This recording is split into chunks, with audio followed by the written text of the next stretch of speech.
What if the pain you're carrying could become the key to your greatest transformation? Imagine Lisa, trapped in a cycle of grief and self-blame after losing someone she loved, until one spiritual principle from Carl Jung changed everything. In this video, we're diving into Jung's profound insight that can break the endless loop of emotional suffering not by fighting it, but by embracing it. You'll discover the spiritual principle that helped Lisa turn her pain into power, why it works, and practical steps to heal your own wounds.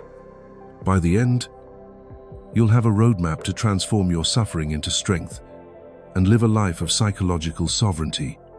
Hit that subscribe button. Stick with us, and let's unlock Carl Jung's life-changing path to freedom together. Have you ever felt trapped in a loop of emotional pain, reliving the same hurt over and over, wondering why you can't break free? Carl Jung, one of the greatest minds in psychology, revealed a profound truth that explains why this happens. What you resist persists. In this chapter, we'll dive into the cycle of emotional pain, what it is, why it keeps us stuck, and how our resistance to reality fuels it. Through the story of Lisa, a woman caught in grief and self-blame, we'll uncover how pain becomes a cycle when we fight against it. Carl Jung's wisdom shows us that the source of our suffering isn't what happens to us, it's how we respond. Let's explore this cycle and set the stage for the spiritual principle that can set you free. Meet Lisa, a compassionate woman in her 30s who lost her father unexpectedly. The grief hit her like a tidal wave. Nights were spent crying, replaying memories, and wishing she'd had one more day to say goodbye. But as months passed, Lisa noticed something heavier than grief, a gnawing self-blame. She tortured herself with thoughts like, "I should have called him more," or, "If I'd been there, maybe he'd still be here." These thoughts weren't just fleeting, they became a loop, replaying every day, draining her energy and joy. Lisa wasn't just mourning her father. She was trapped in a cycle of emotional pain, unable to move forward. Sound familiar? If you've ever felt stuck in a spiral of hurt, you're not alone, and Carl Jung's insights can help us understand why. Carl Jung taught that suffering doesn't come from the events in our lives, but from our resistance to them. When something painful happens, a loss, a betrayal, a failure, it's natural to feel sadness, anger, or fear. These emotions are human, valid, and temporary. But when we resist reality, when we tell ourselves, "This shouldn't have happened," or "This is unfair," we turn pain into suffering. For Lisa, the loss of her father was heartbreaking, but it was her refusal to accept it. Her mental battle against what is that kept her trapped. She clung to what could have been, replaying scenarios where she could have changed the outcome.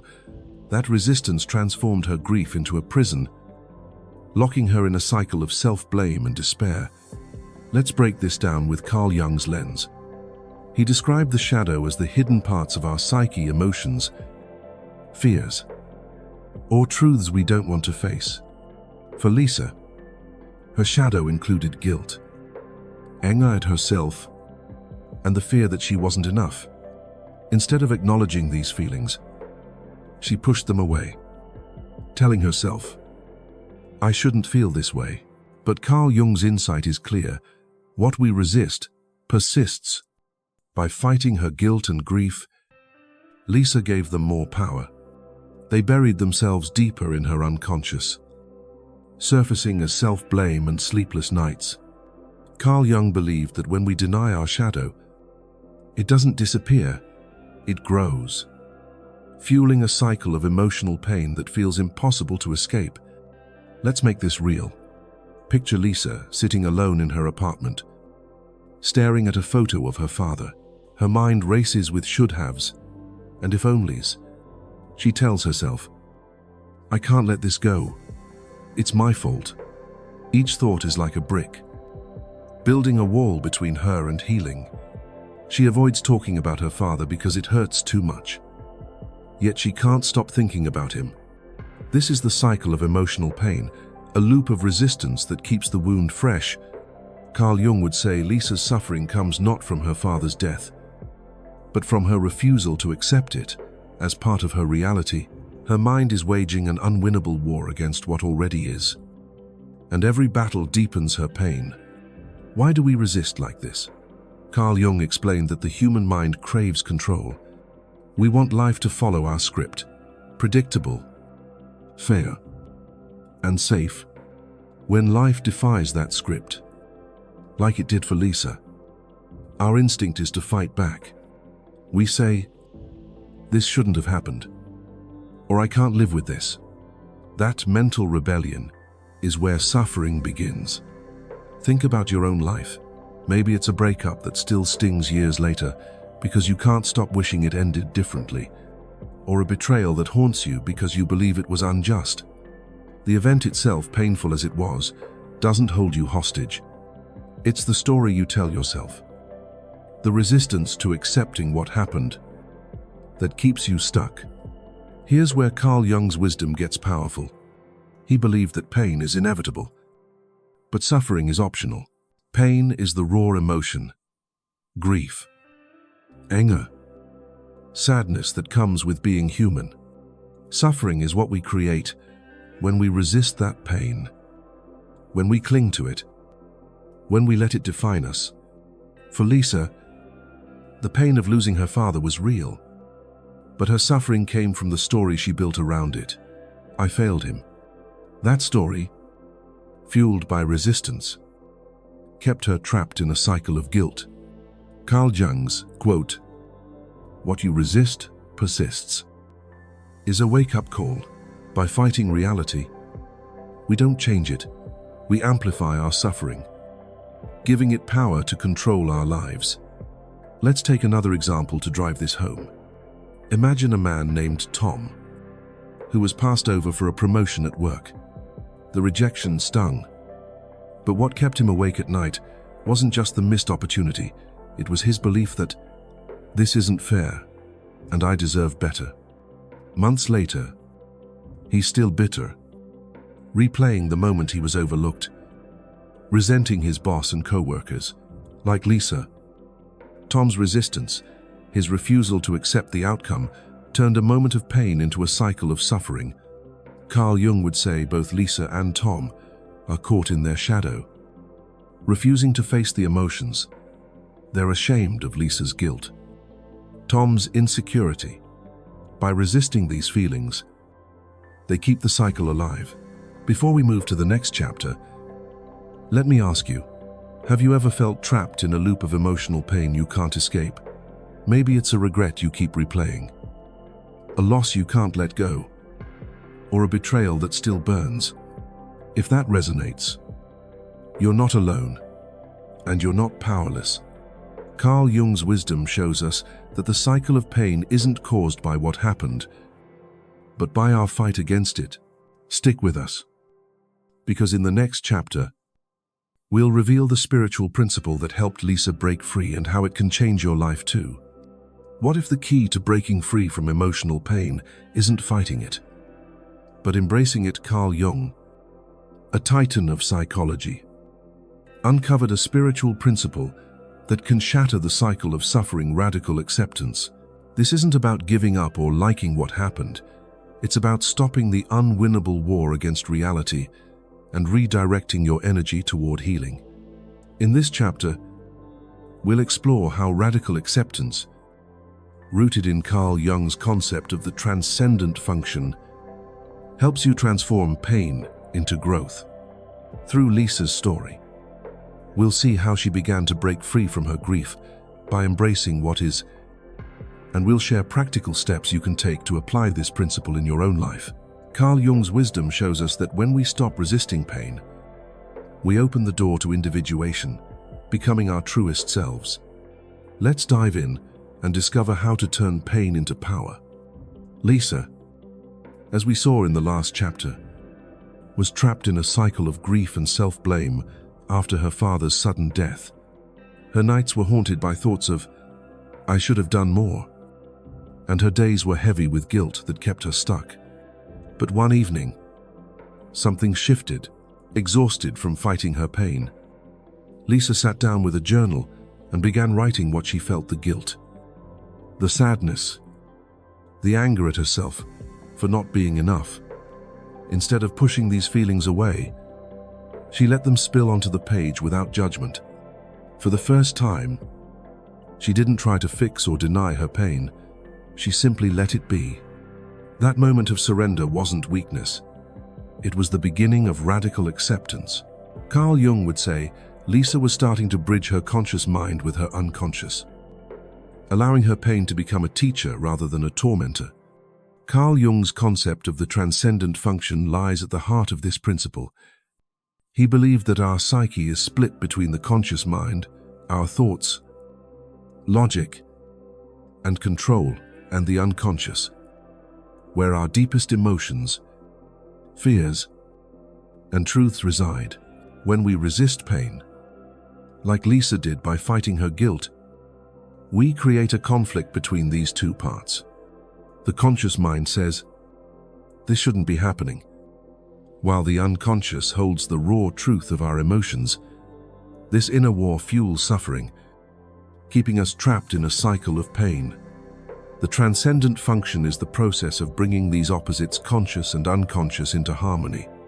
For Lisa, it meant accepting her grief and guilt as part of her reality, not as enemies to defeat.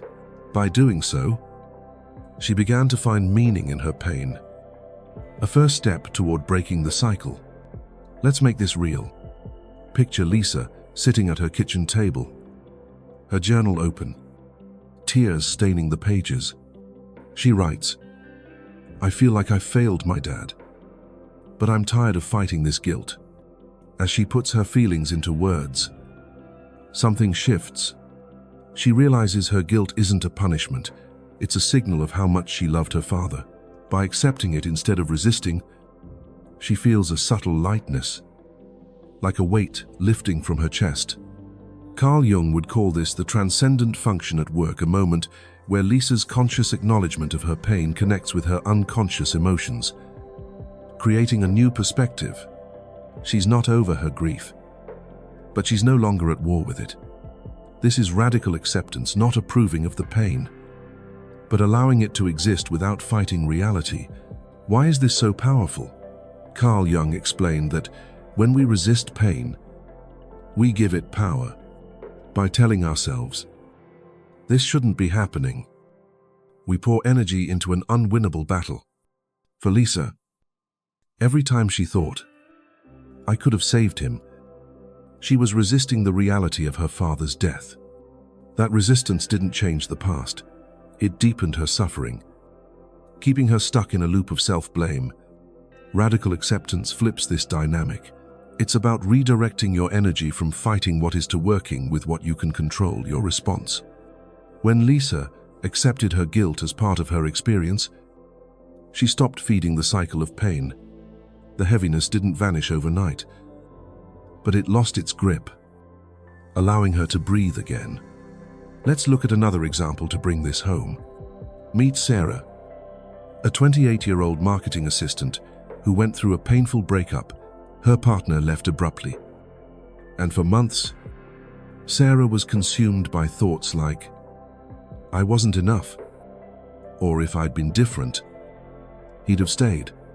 These thoughts kept her awake, replaying every moment of the relationship, refusing to accept it was over.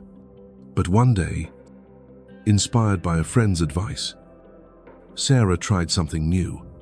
She sat quietly and said to herself, "This hurts, and that's okay.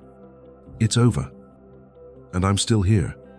She didn't like the breakup, but she stopped fighting its reality. That small act of acceptance was like a crack in the dam of her suffering. Pain was still there, but it no longer controlled her. Carl Jung's transcendent function explains why this works.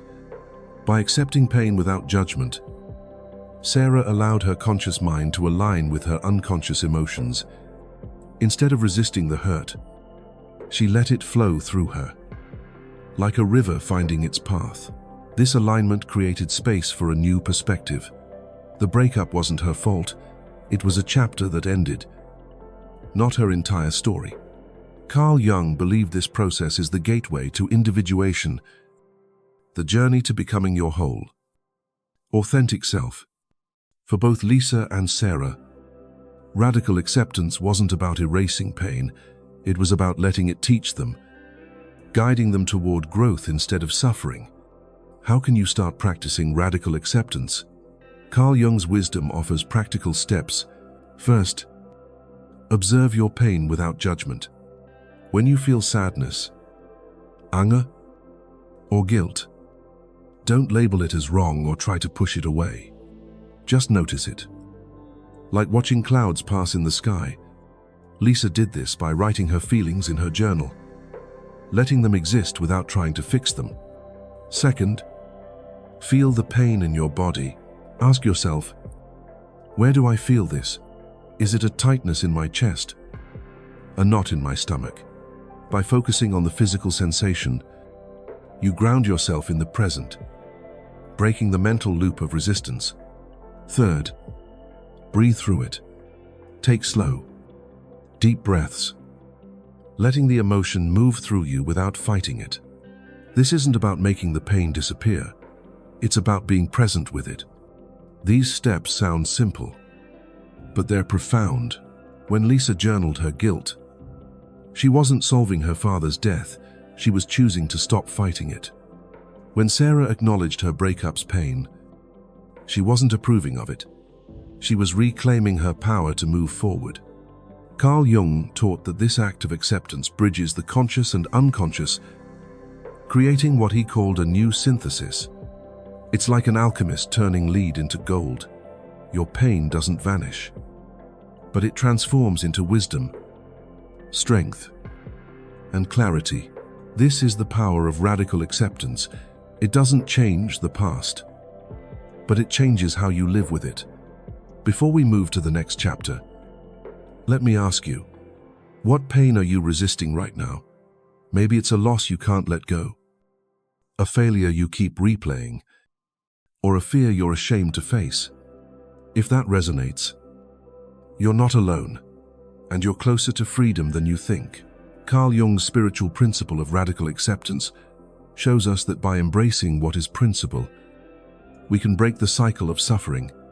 Stick with us, because in the next chapter, we'll explore how facing your ego, the inner voice, fueling resistance, can set you free. What if the biggest obstacle to breaking free from your emotional pain isn't the pain itself, but the voice in your head, keeping it alive? Carl Jung called this voice the ego, the part of your psyche that clings to suffering, convinces you you're a victim, and traps you in a cycle of blame and resentment. In this chapter, we'll uncover how the ego fuels emotional pain by resisting reality and how facing it head-on can set you free. Through Lisa's story, we'll see how she confronted her ego's grip on her grief, and we'll share practical steps to dismantle the ego's trap in your own life. Carl Jung's wisdom shows that by becoming aware of the ego, you can stop letting it define you and start moving toward individuation.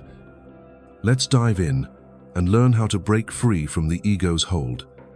Lisa, as we saw, began her journey toward radical acceptance by journaling her grief and guilt after her father's death. But even as she stopped fighting her pain, another barrier emerged, the voice in her head that whispered, "You're to blame for his death. You'll never be enough." This was her ego, convincing her that her suffering was proof she'd failed. It told her stories like, "If you let go of this guilt, you're betraying your father," or "You don't deserve to move on." These thoughts weren't just fleeting, they were the ego's way of keeping Lisa trapped in a cycle of self-blame, making her identify with her pain. Carl Jung would say, this is the ego's trap.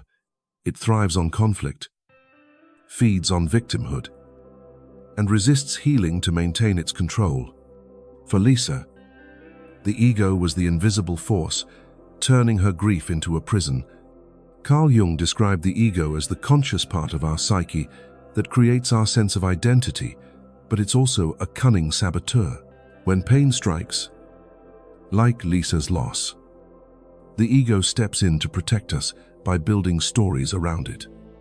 It says, "This shouldn't have happened," or "You're a victim of an unfair world." These stories feel real, but they're illusions that keep us stuck. For Lisa, her ego convinced her that holding on to guilt was a way to honor her father. In reality, it was keeping her from healing. Carl Jung taught that the ego doesn't want you to heal because healing threatens its identity. If Lisa let go of her guilt, her ego would lose the story it used to define her. This is why the ego clings to pain. It's fuel for its existence. Let's make this real. Picture Lisa sitting in her therapist's office, sharing her journal entries. She says, "I know I need to move on, but every time I try, I hear this voice saying, I don't deserve to be happy." Her therapist asks, "Who's saying that? Is it you? Or is it a story you've been told?" That question stops Lisa in her tracks. She realizes the voice isn't her true self, it's her ego, replaying a script of self-blame. Carl Jung would call this moment conscious awareness, the act of observing the ego without identifying with it. By seeing the voice as separate from herself, Lisa begins to weaken its grip. She's not her guilt or her pain. She's the one witnessing it. This shift is the first step to dismantling the ego's trap. The ego's power lies in making you believe your pain is who you are. It convinces you that you're the victim of your circumstances, that your suffering is unique, and that others or the world must change before you can heal. For Lisa, her ego whispered, "Your father's death is your fault. You'll always carry this." By believing this, she stayed trapped, replaying her guilt like a looped film reel. Carl Jung explained that the ego thrives on this identification with pain. It creates a narrative of victimhood to keep you small, dependent on external validation or justice to feel okay. But here's the brutal truth Carl Jung revealed. No one is coming to save you. The ego wants you to wait for an apology, a fix, or a miracle. But that waiting keeps you stuck in suffering. Let's look at another example to drive this home. Meet James, a 45-year-old accountant who was betrayed by a close friend who spread lies about him at work. The betrayal cut deep, and for years, James couldn't let go. His ego told him, "You were wronged. You deserve justice." He replayed the betrayal, imagining confrontations where he'd prove his friend wrong. But each time he dwelled on it, his anger grew, keeping him trapped in a cycle of resentment. Like Lisa, James's ego made him identify with his pain, convincing him that holding on to anger was his right. Carl Jung would say James was caught in the ego's trap, letting his suffering define him instead of choosing to heal. How do you break free from the ego's trap? Carl Jung's wisdom offers practical steps. First, observe the ego without judgment. When you hear that inner voice saying, "You're a failure," or "This is unfair," pause it. Don't argue with it. Just watch it like a scientist studying a specimen. Lisa did this by noticing her self-blame in therapy, realizing it was a story, not her truth. Second, ask yourself, is this me or my ego? This question creates distance between you and the ego's narrative. For James, asking this helped him see that his anger wasn't his identity, it was his ego's defense. Third, choose to act against the ego. The ego wants you to react, to dwell, to stay angry. Instead, respond with calm. Lisa chose to write, I'm allowed to feel this guilt, but it doesn't define me. James chose to focus on his work instead of confronting his friend. These choices weaken the ego's hold. These steps are powerful because they shift you from being a prisoner of the ego to being its observer. Carl Jung called this shadow integration, acknowledging the parts of yourself you've been taught to reject, like guilt or anger, without letting them control you.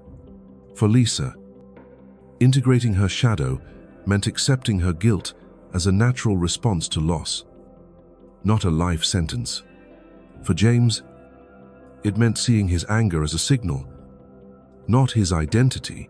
Carl Jung believed this process is essential for individuation, the journey to becoming your whole, authentic self.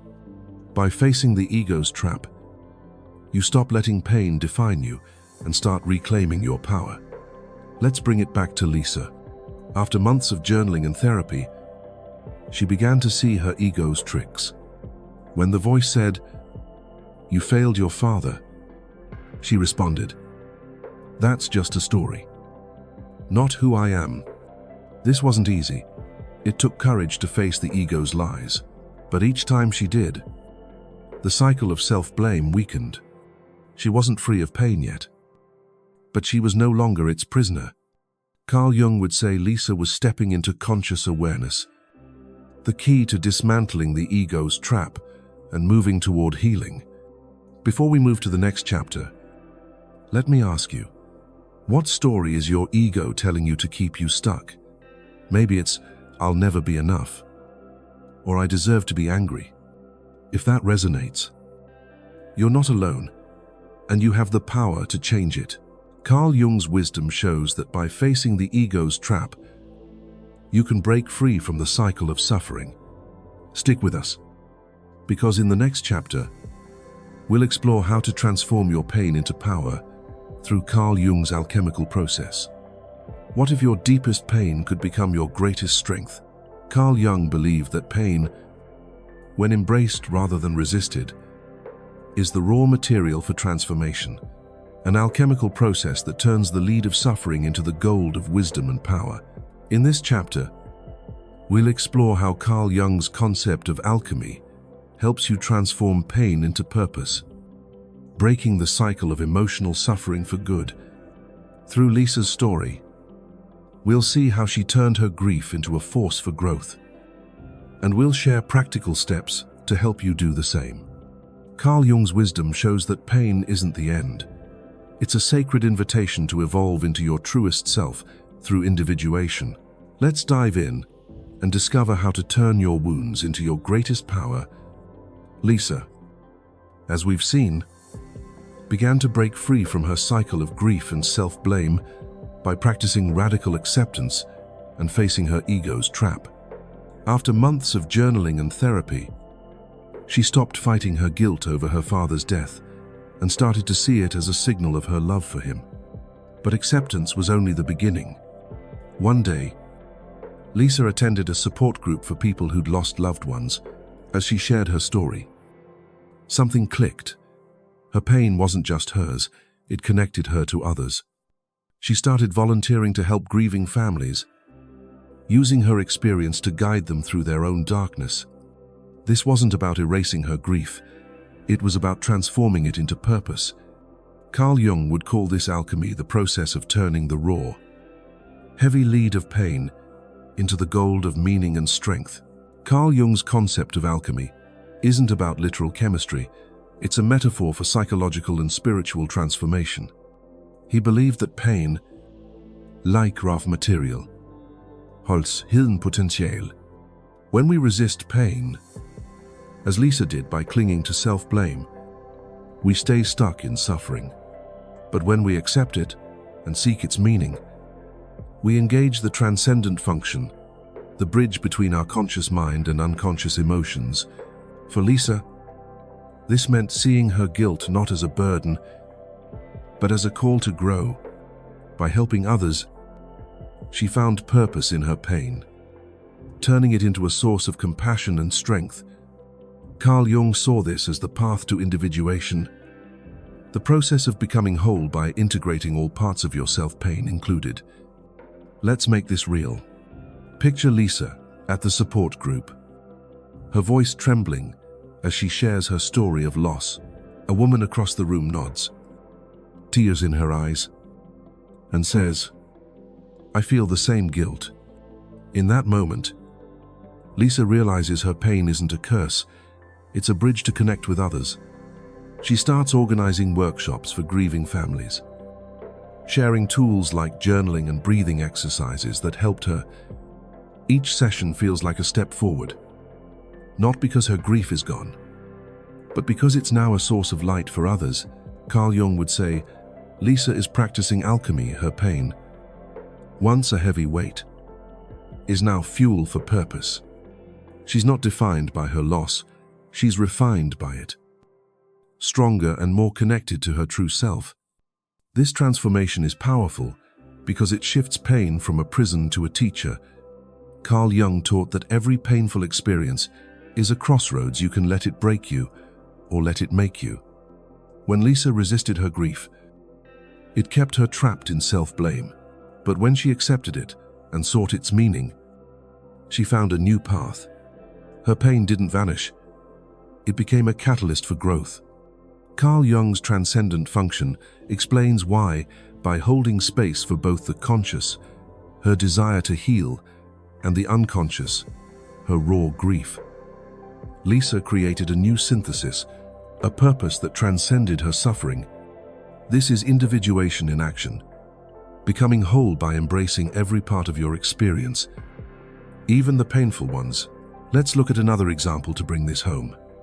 Meet Maria, a 32-year-old nurse who faced burnout after years of overworking in a high-stress hospital. She felt like a failure, haunted by thoughts like, "I'm letting my patients down."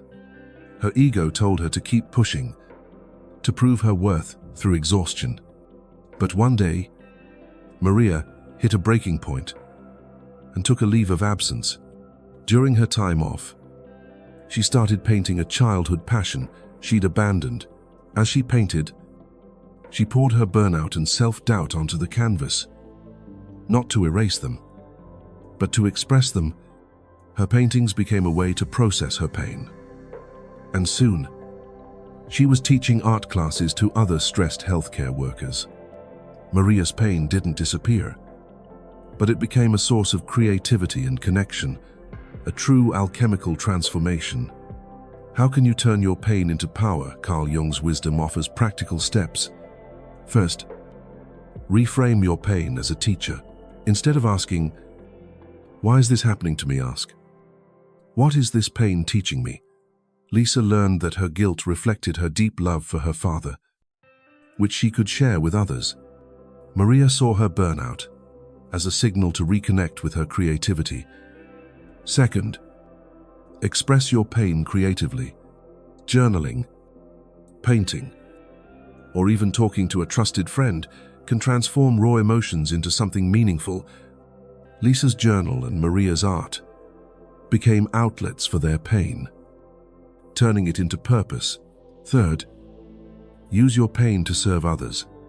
Share what you've learned to help someone else, like Lisa did in her support group or Maria in her art classes. This doesn't erase the pain, it gives it meaning. These steps are the essence of Carl Jung's alchemy. They don't make pain disappear, they transform it into wisdom, strength, and connection. When Lisa helped others grieve, she wasn't fixed, she was stronger, more whole. When Maria taught art, her burnout became a gift to others. Carl Jung believed this process is the heart of individuation, integrating your pain into your identity, not as a wound, but as a source of power. By doing so, you break the cycle of suffering, not by avoiding pain, but by letting it refine you. Let's return to Lisa. A year after her father's death, she's no longer the woman trapped in self-blame. She still misses her father, but her grief is now a quiet strength. Leading support groups, she feels a sense of purpose she never imagined. Her pain didn't define her. It shaped her into a beacon for others. Carl Jung would say Lisa has touched individuation, living from a place of wholeness where pain is a teacher, not a prison. Her story shows that transformation isn't about erasing the past. It's about using it to become who you were meant to be. Before we move to the next chapter, let me ask you, what pain in your life could become a source of strength? Maybe it's a loss you're carrying, a failure you've buried, or a wound you've hidden. If that resonates, you're closer to transformation than you think. Carl Jung's alchemical process shows that by embracing your pain, you can turn it into power. Stick with us, because in the next chapter, we'll explore how to live a healed life with psychological sovereignty, free from the cycle of suffering. What does it mean to live free from the cycle of emotional pain? Not just for a moment, but for a lifetime.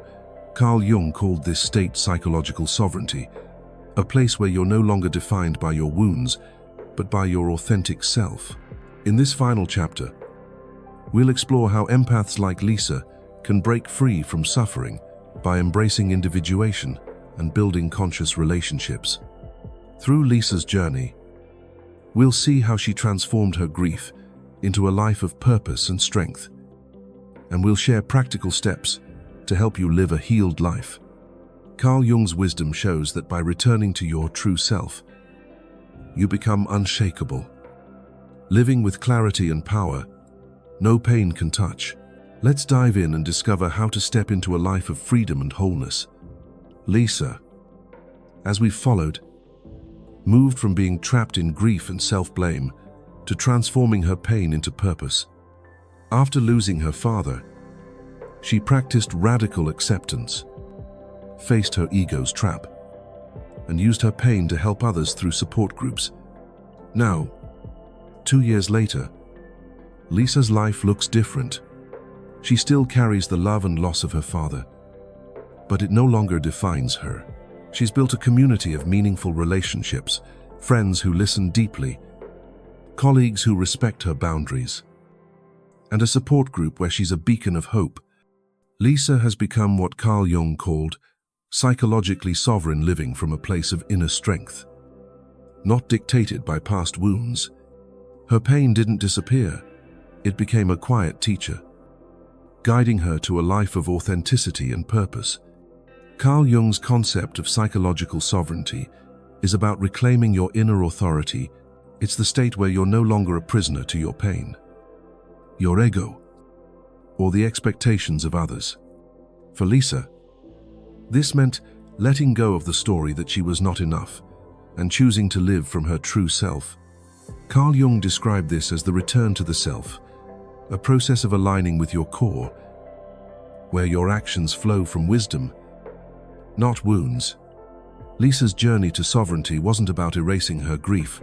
It was about refusing to let it control her.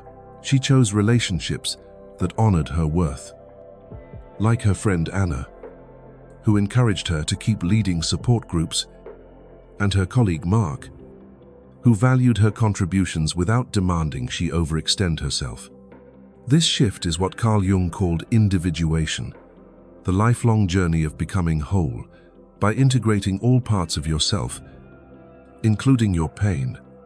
For Lisa, individuation meant embracing her grief, guilt, and love as parts of her story, not the whole story. She didn't become someone new. She became more fully herself.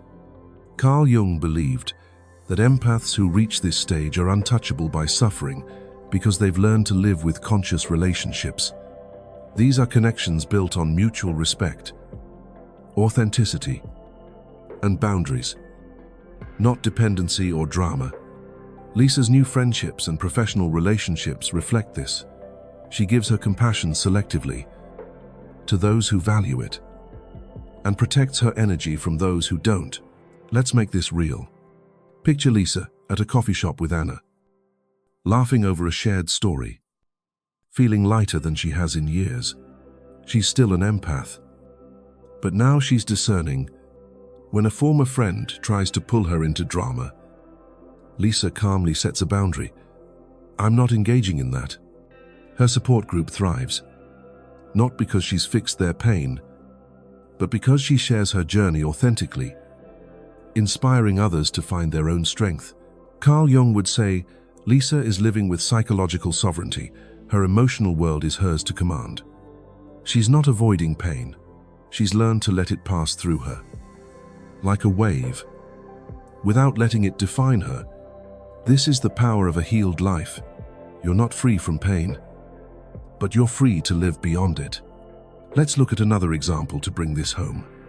Meet Maria, the nurse we met earlier, who transformed her burnout into purpose through painting. After teaching art classes to stressed healthcare workers, Maria rebuilt her life with intention. She left her high-pressure job for one with better balance, surrounded herself with colleagues who respected her boundaries, and continued her art as a source of joy. Like Lisa, Maria achieved psychological sovereignty by choosing conscious relationships. She distanced herself from co-workers who drained her energy and nurtured connections with those who uplifted her. Like a mentor who encouraged her art, Maria's pain didn't vanish. She still feels stress at times, but it no longer controls her. She lives from her true self, grounded in purpose and clarity. How can you start living a healed life? Carl Jung's wisdom offers practical steps. First, set boundaries with intention. Protect your energy by saying no to relationships or situations that pull you back into suffering. Lisa did this by limiting contact with draining people. Maria did it by choosing a healthier workplace. Second, build conscious relationships. Surround yourself with people who respect your worth, like Lisa's friend Anna or Maria's mentor. These connections don't demand you sacrifice yourself. They lift you up. Third, act from your true self. Make choices based on what aligns with your values, not your wounds. Lisa chose to lead support groups because it felt authentic. Maria painted because it reconnected her to her core. These steps anchor you in psychological sovereignty, where pain is a visitor, not a master. These practices are the culmination of Carl Jung's individuation. They don't erase your past. They integrate it into a stronger, wiser you. Lisa's support groups and Maria's art classes show that a healed life isn't about perfection. It's about living authentically, with boundaries and purpose. Carl Jung believed this state makes you unshakable because you've returned to your true self. Pain may come, but it no longer traps you in a cycle of suffering. Instead, it becomes a teacher, guiding you to live with clarity and strength. Let's return to Lisa. 2 years after her father's death, she's no longer the woman lost in self-blame. She still feels the ache of loss, but it's a quiet companion, not a prison. Her life is filled with meaningful connections, friends who see her, work that fulfills her, and a community she's built through her pain.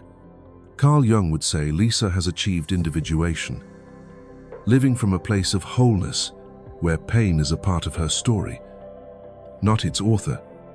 Her journey shows that a healed life isn't about escaping pain, it's about embracing it as a path to your true self. Before we wrap up in the next chapter, let me ask you, what would your life look like if you lived free from the cycle of pain? Maybe it's setting a boundary you've been avoiding or choosing relationships that honor your worth. If that resonates, you're ready to step into psychological sovereignty. Stick with us for the conclusion, where we'll tie it all together and show you how to live a life of unshakable strength and authenticity. We've walked an incredible journey with Lisa, watching her transform from a woman trapped in grief and self-blame to a beacon of strength, living with psychological sovereignty. Through Carl Jung's timeless wisdom, we've uncovered the spiritual principle of radical acceptance, the key to breaking the cycle of emotional pain. This isn't about erasing your pain, it's about embracing it as a teacher, turning the lead of suffering into the gold of purpose and power. Carl Jung showed us that pain doesn't define you, it refines you. By accepting what is, facing your ego, and integrating your shadow, you step into individuation, becoming the person you were always meant to be: unshakable, authentic, and free. Here's the takeaway. Radical acceptance is your superpower. Whether you're facing a loss like Lisa, burnout like Maria, or a wound you've carried for years, you have the power to stop fighting reality and start transforming it.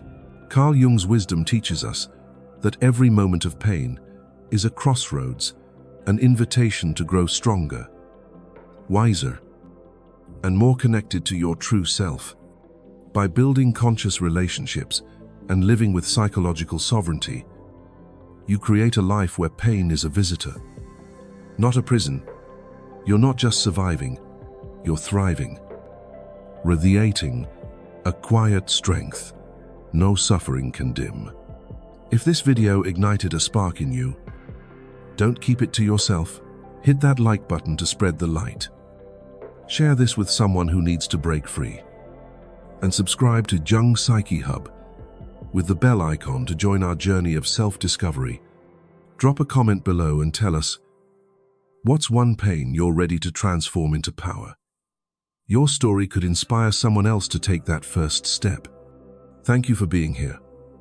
Let's keep exploring Carl Jung's life-changing insights together. You're not defined by your wounds, you're defined by your strength. You're not just an empath, you're unstoppable. See you in the next video.